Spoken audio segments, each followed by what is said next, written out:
Tinggal menunggu beberapa hari lagi, Ant-Man and the Wasp: Quantumania bakal tayang di bioskop. Menuju filmnya muncul berbagai fan teori sejauh ini. Dari sejak trailer pertamanya dirilis sampai sekarang udah ada banyak banget teori yang bermunculan. Dari mulai soal matinya Ant-Man, latar belakangnya Kang, dan bagaimana film ini nantinya bakal connect langsung dengan Avengers The Kang Dynasty dan Avengers Secret Wars. So, kita bakal bahas semua teori-teori ini biar makin hype sama filmnya nanti. So, gak usah lama-lama lagi, langsung aja bareng gue Rian, let's explore this universe.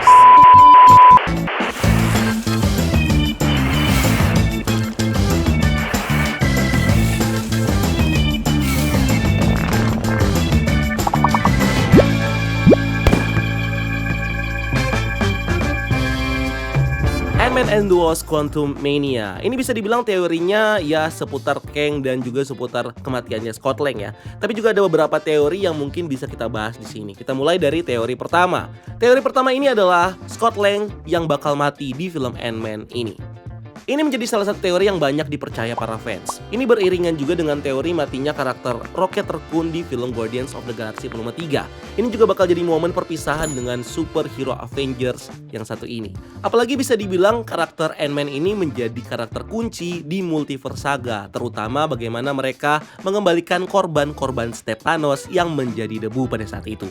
Ini diperkuat dengan scene di trailernya yang nunjukin bagaimana babak belurnya Scott Lang dan helmnya yang hancur dihajar sama Kang di Quantum Realm. Pertarungan sengit akan terjadi di antara Kang dan Ant-Man dan usaha keras akan ditunjukkan, di mana ini juga membuat armor Kang rusak seperti yang ada di trailer.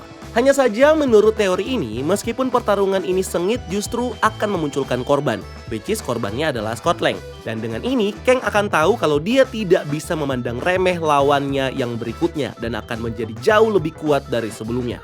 Selain itu, di trailer juga ditunjukkan beberapa momen sedih antara Scott Lang, Hope, dan juga Casey. Salah satunya ketika momen berdua antara Scott dan Hope yang mengingatkan kita sama momen Natasha dan Hawkeye di Vormir sebelum Natasha mati.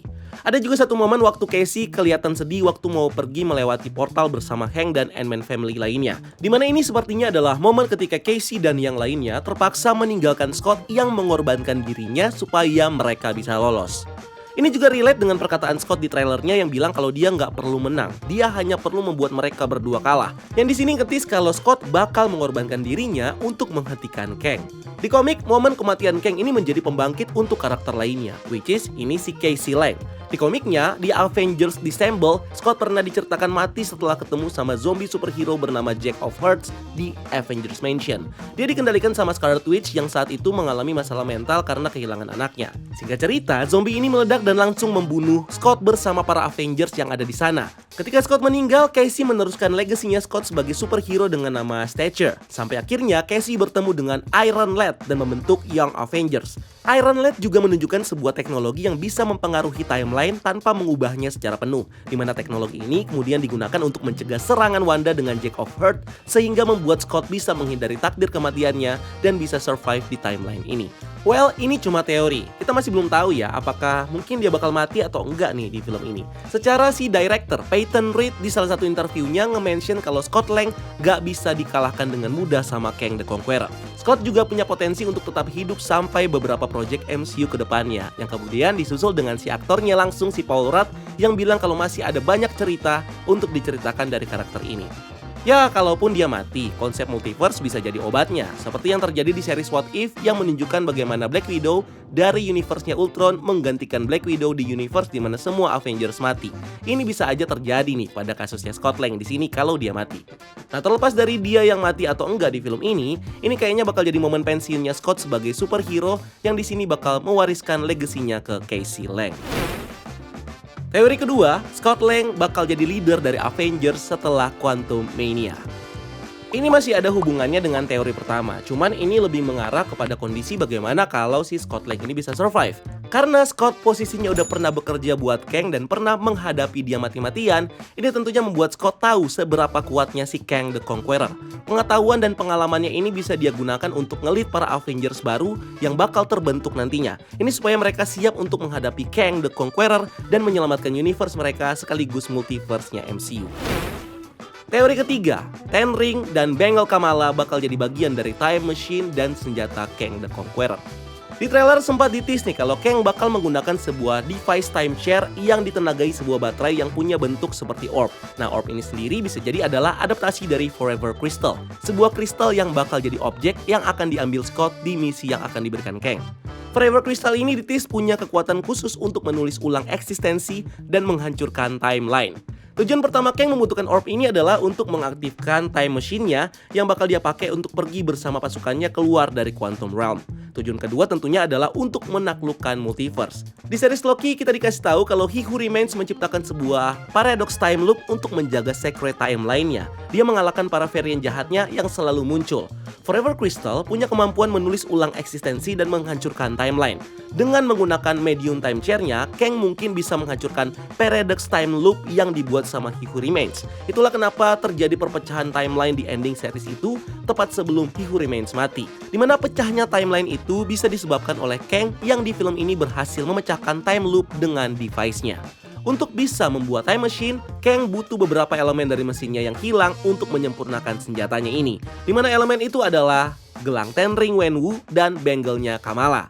Ini awalnya ditis di trailer yang menunjukkan bagaimana cincin di markas Kang punya ukiran yang sama dengan gelang Ten Ring, juga mengeluarkan cahaya energi biru mirip seperti gelang Ten Ring ini.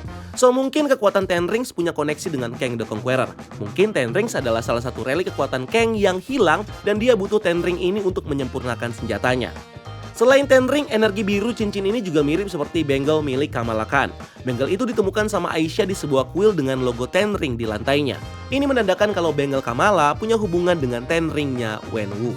Bangle ini nggak cuma digunakan untuk mendapatkan kekuatan supernya, tapi juga digunakan untuk proses time travel melintasi waktu, di mana Kamala nyasar ke masa lalu dan menyelamatkan neneknya waktu masih kecil. Ini tentunya cocok dengan Kang the Conqueror yang sering melakukan penjelajahan ke berbagai timeline. So, Bangle Kamala ini bisa jadi adalah bagian penting dari alat time machine-nya Kang, juga sebagai alat kunci untuk menjelajah dan menaklukkan multiverse.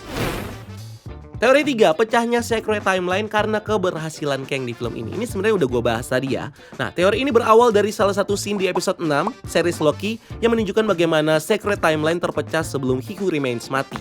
Ini ada hubungannya dengan Kang di Quantum Realm. Kang the Conqueror somehow dia bisa menguasai multiverse dan memecahkan Sacred Timeline. Dan di waktu yang sama, dia berhasil menguasai TVA karena sudah nggak ada lagi He Who Remains. Itulah kenapa di ending series Loki kita bisa ngeliat patung Kang terpajang bagus di tengah TVA. Ini karena Kang memang sudah menguasai TVA. Waktunya memang nggak berbarengan, tapi ketika Kang udah menguasai TVA, waktu di TVA di reset sama Kang ke waktu yang dia inginkan. Jadi ketika Loki sampai ke TVA, posisi TVA di sini bisa dibilang udah cukup lama dikuasai sama Kang the Conqueror karena dia udah ngeset waktu yang mana yang dia tentukan untuk TVA berada. So, Kang bakal menang di film ini. Dia bakal menggunakan time share-nya untuk merusak Sacred Timeline-nya He Who Remains, dimana ini jadi langkah awal dari Kang untuk memulai menaklukkan multiverse. Teori keempat, salah satu anggota yang Avengers bakal diintroduce di film ini.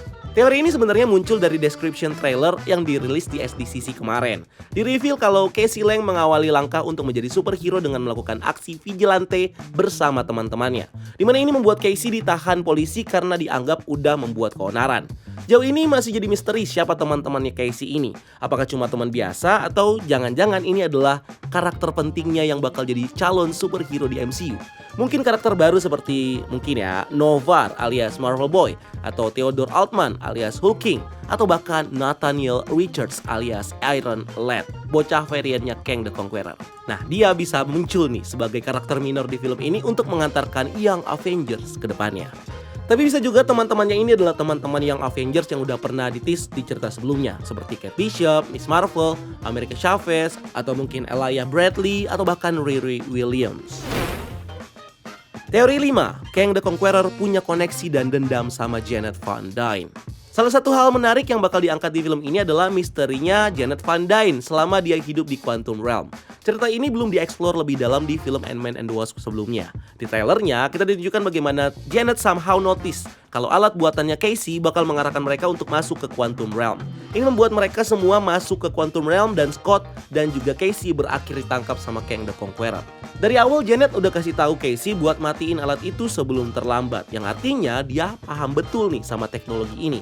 Di scene lainnya, Janet juga sempat memperingatkan Scott untuk nggak percaya sama Kang dan ngejelasin soal kekuatan Kang atau kekuatan Forever Crystal. Dimana ini nunjukin kalau Janet memang udah tahu sama Kang sebelumnya. Entah itu karena emang Kang udah terkenal di Quantum Realm atau Janet ini punya kedekatan tersendiri sama Kang yang nggak diketahui sebelumnya. Mungkin mereka masuk dan terdampar di Quantum Realm di waktu yang bersamaan.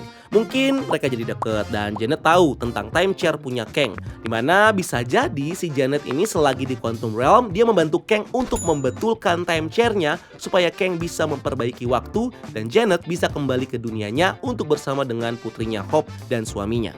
Tapi sepertinya ada satu momen yang membuat Janet tahu nih kalau Kang sebenarnya jahat dan punya rencana untuk menaklukkan multiverse. So Janet akhirnya mungkin merusak time chairnya atau berpisah dengan Kang yang akhirnya ya berujung dengan Janet yang diselamatkan oleh Hank Pym dan kembali lagi ke dunia luar tanpa dia nge-mention apa-apa tentang pengalamannya di Quantum Realm.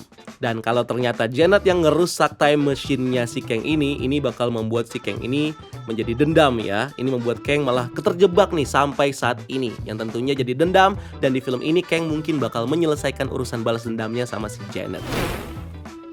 Teori 6, Council of Kang bakal muncul di post-credit scene film ini. Seperti yang kita tahu di film Marvel sebelumnya seperti Thor Love and Thunder dan Doctor Strange in the Multiverse of Madness, post-credit scene film ini selalu jadi ajang buat Marvel mengintroduce karakter baru mereka di MCU. Seperti Clea di film Doctor Strange dan Hercules di Thor Love and Thunder. So hal yang sama mungkin akan terjadi juga di film ini nanti. Post-credit scene film ini mungkin akan di-tease sesuatu yang punya koneksi dengan Kang the Conqueror. Dan itu bisa jadi adalah Council of Kang yang bakal jadi setup untuk film Avengers Kang Dynasty dan series Loki. Dimana di Council of Kang ini kita bakal ngelihat varian baru dari Kang seperti Immortus atau King Ramatut atau Victor Timely yang sebelumnya udah banyak dirumorkan bakal muncul nih di MCU. So kalau ini bisa menjadi setup untuk karakter baru, ya tentunya cocok nih kalau misalnya yang bakal dimunculkan adalah variannya Kang. Tapi juga tidak menutup kemungkinan kalau karakter seperti Modok atau seperti yang lainnya bakal muncul sebagai karakter baru di sini, tapi masih belum tahu itu siapa. So itu dia mungkin beberapa teori yang bisa kita bahas di video kali ini. Kalau kalian punya teori atau kalian nemuin teori di internet yang menarik buat dibahas atau kalian nemuin teori dimanapun itu, kalian boleh tulis di kolom komentar di bawah untuk nambahin teori-teori ini. Dan kita akan lihat apakah teori ini terbukti, walaupun sebenarnya teori ini tidak perlu dibuktikan ya, namanya juga teori gitu kan ya. So itu aja yang bisa gue sampaikan di video kali ini. Jangan lupa untuk like video ini dan subscribe sebagai bentuk dukungan kalian buat channel ini.